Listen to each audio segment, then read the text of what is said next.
الصلاة والسلام على رسوله الكريم وعلى آله وأصحابه وأهل بيته وأزواجه وأولياء ملته وعلماء أهل سنته أجمعين. أما بعد فأعوذ بالله من الشيطان الرجيم. بسم الله الرحمن الرحيم.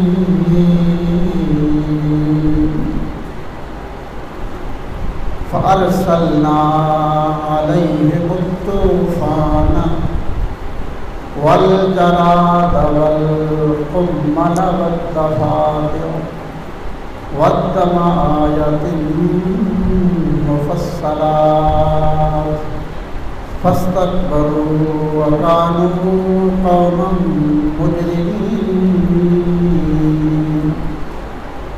صدق الله العظيم وصدق رسوله النبي الكريم الأمين.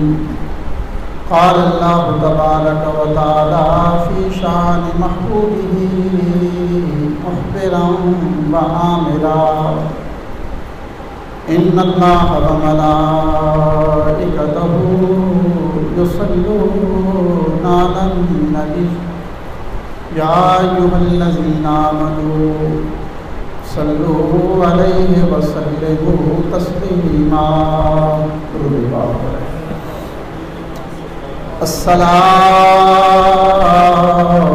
والسلام عليك يا سيدي يا رسول الله وعلى آلك وأصحابك يا سيدي یا حبیب اللہ. حمد و ثنا کے بعد دعا ہے: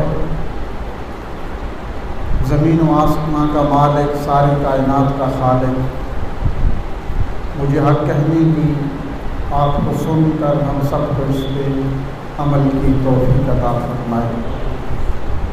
اللہ تعالیٰ کا لاکھ لاکھ احسان اور شکر ہے کہ جس نے اپنے حضور مسجد میں نماز جمعۃ المبارک کی ادائیگی کی سعادت نصیب فرمائی ہے.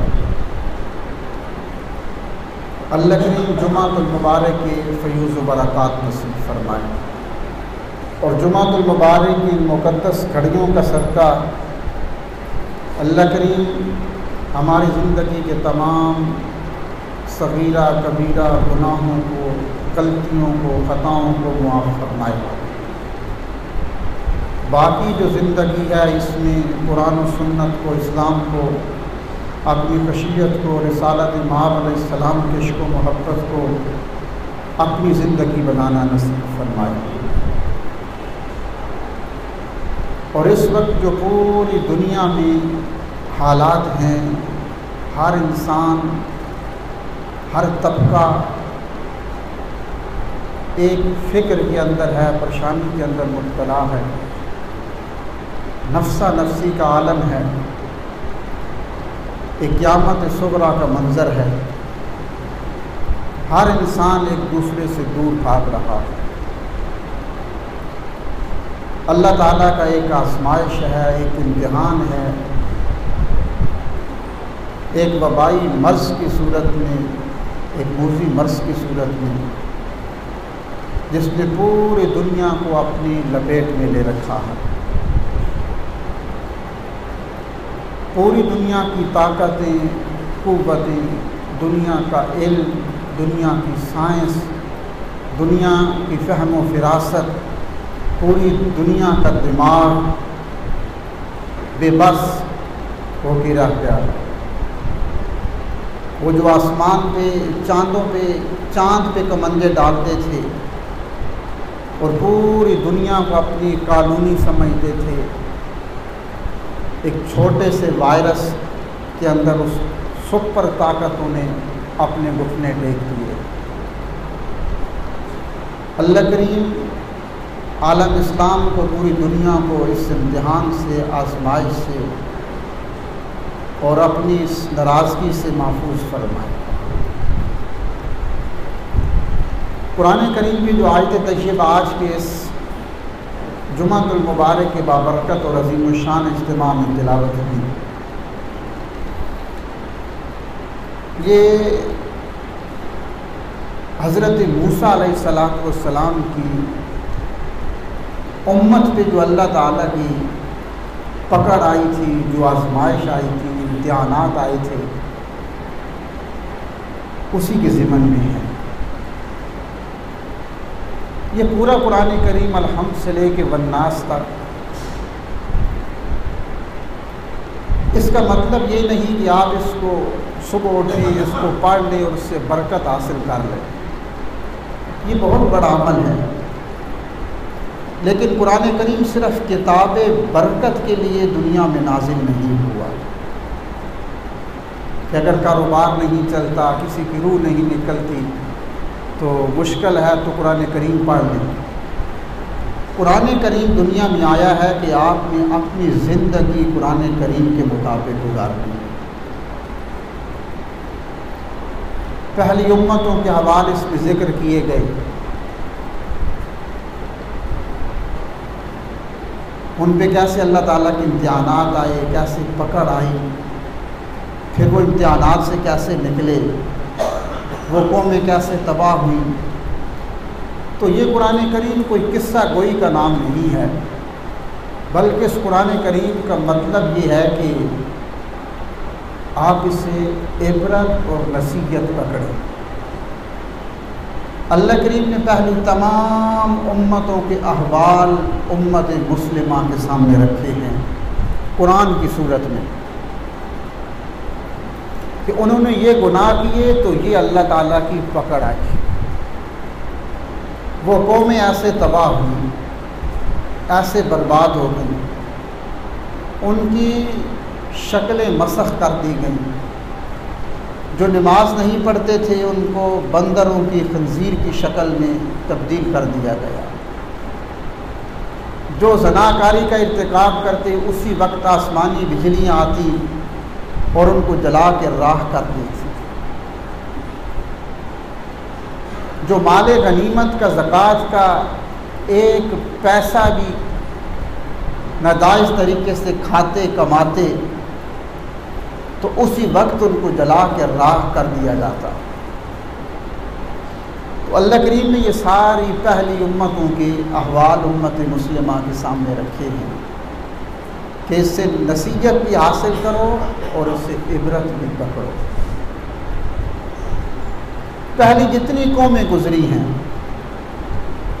امت مسلمہ سے، حضور کی امت سے پہلے، ان تمام اقوام میں، امتوں میں حضرت موسیٰ علیہ السلام کی امت کو سب سے زیادہ فضیلت حاصل تھی۔ یہ وہ امت تھی کہ جن کے لیے آسمان سے من و سلوہ اترتے رہے، کھانے اترتے رہے۔ مصر میں تی کا ریگستان تھا جہاں پہ یہ بے یار و مددگار تھے، اس قوم کو لوگوں نے نکال دیا تھا وطن سے، اور تی کے ریگستان میں گئے تو وہاں کھانے کے لیے کچھ نہیں تھا، تو آسمان سے کھانا نازل ہوتا تھا۔ یہ وہ قوم تھی۔ حضور کے بعد قرآن کریم میں سب سے زیادہ ذکر حضرت موسیٰ علیہ السلام کا اور آپ کی امت کا آیا ہے۔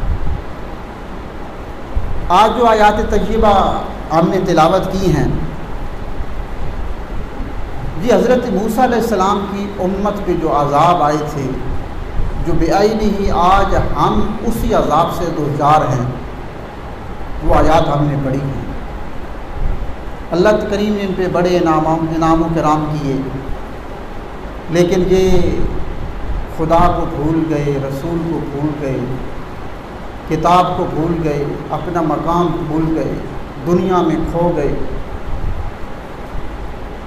اللہ کریم کے باغی ہو گئے، اپنے مذہب سے، دین سے بغاوت کر ڈالی، نمازیں پڑھنا چھوڑ دی۔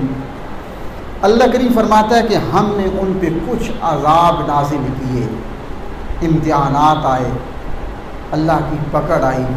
توجہ سے یہ سننا اور پھر موازنہ کرنا کہ ہم نے آج وہی امتحان، ہم اسی سے دوچار ہیں، اسی آزمائش سے دوچار ہیں۔ اللہ فرماتا ہے کہ جب وہ حدوں سے گزر گئے، فَأَرْسَلْنَا عَلَيْهِمُ الطُّوفَانَ، سورۃ الاعراف آیت نمبر ہے 32۔ فَأَرْسَلْنَا عَلَيْهِمُ الطُّوفَانَ، اللہ فرماتا ہے کہ ہم نے ان پر پھر طوفان بھیجا۔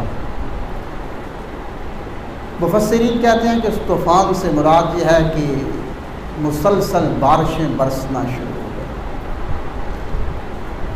اتنی بارشیں برسی کہ سیلاب کی صورت اختیار کر گئی۔ ان کی جو کھڑی فصلیں تھیں وہ تباہ و برباد کر دی، فصلیں بالکل پکنے کے قریب تھیں، کاٹنے کا وقت تھا کہ آسمان سے بے موسم بارشیں برسنا شروع ہو گئی۔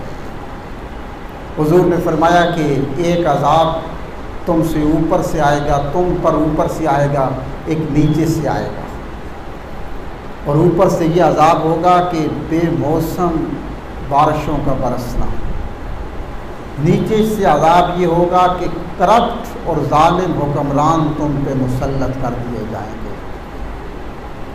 اور حضور نے فرمایا پھر حکمرانوں کو گالیاں نہ دینا، کیوں؟ اعمالکم عمالکم، تمہارے اعمال ہی تمہارے بادشاہ ہوں، تمہارے عمال ہوں گے، جیسے تمہارے اعمال ہوں گے ویسے ہی تمہیں حکمران ملیں گے۔ تو آج اگر ہمارے بادشاہ وقت حکمران اگر کرپٹ اور ظالم ہیں تو اس کا مطلب ہے کہ یہ ہمارے اپنے اعمال ہیں۔ تو اللہ کریم فرماتا ہے قرآن کریم میں کہ قوم موسیٰ پر، قوم بنی اسرائیل پر فصلیں کاٹنے کا وقت تھا کہ بے موسم بارشیں برسنا شروع ہو، فصلیں تباہ ہو گئیں، مال مویشی مرنے لگے۔ اب کیا ہوا؟ اللہ کریم فرماتا ہے سیلاب کی صورت اختیار کر لی، ہر چیز بہا کر لے گیا سیلاب۔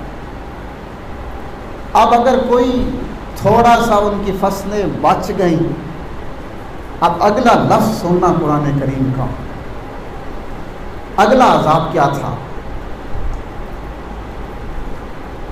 اللہ فرماتا ہے جو تھوڑی سی فصلیں بچ گئیں پھر ہم نے دوسرا عذاب یہ نازل کیا کہ والجراد،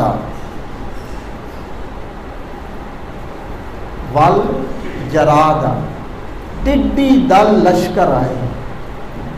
جراد کا کہتے ہیں والجراد، عربی میں یہ ٹڈیوں کا لشکر، یہ ٹڈی دل اکثر پڑھتے ہیں، یہ لفظ ہوتا ہے ٹڈی دل، دل کہتے ہیں لشکر کو، ٹڈیوں کا لشکر۔ اللہ فرماتا ہے پھر قوم بنی اسرائیل پر جو تھوڑی سی فصلیں بچ گئی تھیں پھر ہم نے کیا کیا؟ علیہم الطوفان والجراد، ہم نے پھر ٹڈی دل بھیج دی جو ان کی فصلوں کو چٹ کر گئی، فصلیں ختم ہو گئی۔ آج ہم پہ بے موسم بارشیں برس رہی ہیں، جب گندم کاٹنے کا وقت تھا تو بارشیں شروع ہو گئی، غذائی قلت ملک میں پیدا ہو گئی۔ ابھی محکمہ موسمیات کہہ رہا ہے کہ اس سال پہلے سے زیادہ بارشیں ہوں گی، 10%، 10 گنا پہلے سے زیادہ بارشیں ہوں گی۔ اول جراد، ٹڈی دل ہے ملک میں کہ نہیں؟ آپ اخبارات میں، میڈیا پہ پڑھتے ہیں کچھ فصلیں پہلے تباہ ہوئی بارشوں سے جو رہ گئی تھی، اب ٹڈی دل۔ اب کچھ کو لوگ کہتے ہیں کہ کرونا وائرس ایک مصنوعی ہے، اس کو مان بھی لیں کہ یہ مصنوعی ہے، مان لیں مصنوعی ہے، لیکن میں کہتا ہوں وہ تو مصنوعی ہے، ایک وائرس چھوڑا گیا۔ یہ ٹڈی دل کون سا مصنوعی تھا؟ یہ جو اللہ کا عذاب نازل ہوا ہے ہم پہ، اب یہ بھی مصنوعی ہے، تو سمجھ لیں کہ یہ پکڑ ہے، ہم حدوں سے گزر گئے۔ اللہ فرماتا ہے پھر ان کی فصلیں تباہ ہو گئی، کچھ بارشوں سے، کچھ ٹڈی دل لشکر آئے، وہ چٹ کر گئی، ختم ہو گئی، غذائی قلت پیدا کر دی گئی۔ اگلا پھر اللہ فرماتا ہے ان پہ عذاب کیا نازل ہوا، والجراد والقمل، کمل کہتے ہیں جو انسانی سروں میں جوئیں پڑ جاتی ہیں، ایک اس کو پسو بھی بولتے ہیں، مفسرین نے لکھا ہے کہ جو ان کے کچھ نہ کچھ غلے باقی بچے ہوئے تھے، گھروں میں پڑے تھے، پڑولے میں پڑے تھے، ذخیرہ کر رکھے تھے، ذخیرہ اندوزی تھی۔ اللہ فرماتا ہے پھر والقمل، ہم نے ان میں پسو ڈال دیے، وہ بھی ختم ہو گئے۔ آج محکمہ عالمی ادارہ صحت جو ہے وہ بار بار یہ کہہ رہا ہے کہ غذائی قلت پیدا ہونے والی ہے، اور یہ طوفان کرونا وائرس سے سخت ترین طوفان آنے والا ہے، غذائی قلت کا، جو ہر چیز کو تباہ کر کے رکھ دے گا۔ تو یہ 3 عذاب قوم بنی اسرائیل پہ آئے، فصلیں تیار تھیں، بارشیں بے موسم ہوئیں، تباہ ہو گئی، جو بچ گئی، ٹڈی دل لشکر آئے، وہ چٹ کر گئے، جو کچھ گندم غلہ ذخیرہ کر رکھا تھا، اللہ فرماتا والقمل، ہم نے اس میں پسو ڈال دیے، اور صرف پسو نہیں، انسانی سروں میں جوئیں ڈال دی، اور پانی کی طرح ان کے بنی اسرائیل کے سروں سے وہ گرتی تھی نیچے، تڑپتے تھے، لیکن انہوں نے توبہ پھر بھی نہ کی۔ جب پھر بھی توبہ نہ کی، اللہ فرماتا پھر کیا کیا، والقمل والضفادع، پھر ہم نے ایک عذاب بھیجا مینڈک کی صورت میں، مینڈکوں کی صورت، ہر طرف مینڈک ہی مینڈک تھے، گلی کوچہ بازار گھر بستر برتن ہر طرف مینڈک ہی مینڈک نظر آتے تھے۔ اللہ فرماتا ہے یہ ہم نے عذاب بھیج کر پھر انتظار کرتے رہے شاید یہ توبہ کر جائیں، انہوں نے توبہ نہ کی، پھر بھی خدا کو بھول گئے۔ اللہ فرماتا ہے جب انتظار کرتے رہے، توبہ نہ کی، ہم نے پھر عذاب نازل کر دیا، اور اگلا عذاب یہ تھا کہ والضفادع والدم، ہم نے پھر خون کا عذاب ان پہ نازل کیا، ہر طرف خون ہی خون تھا، ان کے جو پانی کے گھڑے تھے، ہنڈیا تھی، برتن تھے، سارے خون سے بھر گئے، ہر طرف خون ہی خون تھا۔ یہ ان لوگوں پہ عذاب تھا جو خدا کو بھول گئے، رسول کو بھول گئے۔ آیات مفصلات، اللہ فرماتا ہے یہ ہماری ایک واضح نشانیاں تھیں ان کے لیے کہ پلٹ کے آ جاؤ اس رب کی جانب، لیکن پھر کہ انہوں نے کیا کیا، فاستکبروا، تکبر کیا، غرور کیا، اپنی مال پہ دولت پہ نثار کیا، اپنی قوت پہ نثار کیا، اولادوں پہ نثار کیا، وَكَانُوا قَوْمًا مُجْرِمِينَ، اللہ فرماتا ہے وہ پیشہ ور مجرم تھے، نمازیں بھول گئے، خدا بھول گئے، رسول کو بھول گئے، دین کو بھول گئے۔ نماز کا وقت ہوتا، اس وقت بنی اسرائیل کا بازار پورے عروج پہ ہوتا، نظام زندگی پورے عروج پہ تھا، لیکن اللہ فرماتا ہے پھر یہ پکڑ آئی تو ہم نے سب کو تباہ و برباد کر دیا۔ اب پھر بھی توبہ نہ کی، جب ہر طرف خون ہی خون دیکھا، اب کھانے کے لیے گلاس اٹھاتے پانی کا تو خون سے بھرا ہوتا، ہنڈیا سے ڈھکن اٹھاتے تو قرآن کہتا ہے خون ہوتا، غذائی قلت ہے، کھانے کے لیے کچھ نہیں رہا۔ اب دل پسیج گیا کہ اس رب کی جانب جائیں اور توبہ کر لیں۔ اب اللہ فرماتا ہے وَلَمَّا وَقَعَ عَلَيْهِمُ الرِّجْزُ، پھر وہ دوڑ کر موسیٰ علیہ السلام کے پاس آئے اور آ کر کہا کہ ہم سچی توبہ کرتے ہیں۔ قَالُوا یا موسیٰ، اے موسیٰ، ادْعُ لَنَا رَبَّكَ، اپنے رب سے دعا کیجیے، ہمارا رب اس عذاب کو ختم فرما دے، ہمیں معاف فرما دے۔ موسیٰ علیہ السلام نے دعا کی، اللہ کریم نے ان کی دعا کو قبول فرما لیا۔ بس وہ اپنے رسول کی چوکھٹ پہ آئے، توبہ کر کے آئے، اللہ کریم نے ان کی دعا کو قبول فرما لیا۔ اللہ فرماتا ہے کہ فلما کشفنا عنہم الرجز، جب عذاب ختم ہو گئے، نظام زندگی پھر پورے عروج پہ آ گیا، ہر طرف دولت کی، رزق کی چہل پہل ہونے لگی، تو انہوں نے جب سچی توبہ کی تو ہم نے کیا کیا؟ اللہ فرماتا ہے وَأَوْرَثْنَا الْقَوْمَ الَّذِينَ، پھر ہم نے ان کو پوری دنیا کا وارث بنا دیا، مشارق الارض و مغاربہا، دنیا کے مشرق و مغرب ان کے قدموں کے نیچے رکھ دیا، جنہوں نے سچے دل سے توبہ کر دی تھی۔ دیکھیں نا سلطنت عثمانیہ کو دیکھیں، 3 بر اعظموں پہ حکومت کی، اللہ نے مسلمانوں کو ایک موقع دیا تھا، 3 دنیا کے بر اعظموں پر مسلمان اسلام کا پرچم لہراتا تھا، پھر خدا کو بھول گئے، فاستکبروا، تکبر کر بیٹھے، پھر ان کے محلات میں قرآن کی بجائے رقص و سرور کی محفلیں سجتی تھیں، شراب و کباب چلتے تھے، ان کے حرم عورتوں سے بھر گئے، اور پھر یہ وقت آیا کہ وہی جو پوری دنیا پہ حکومت کرتے تھے، ان کے تن بدن پہ کپڑا بھی نہیں تھا، اور گلیوں کوچوں کے اندر وہ مانگتے پھر رہے تھے۔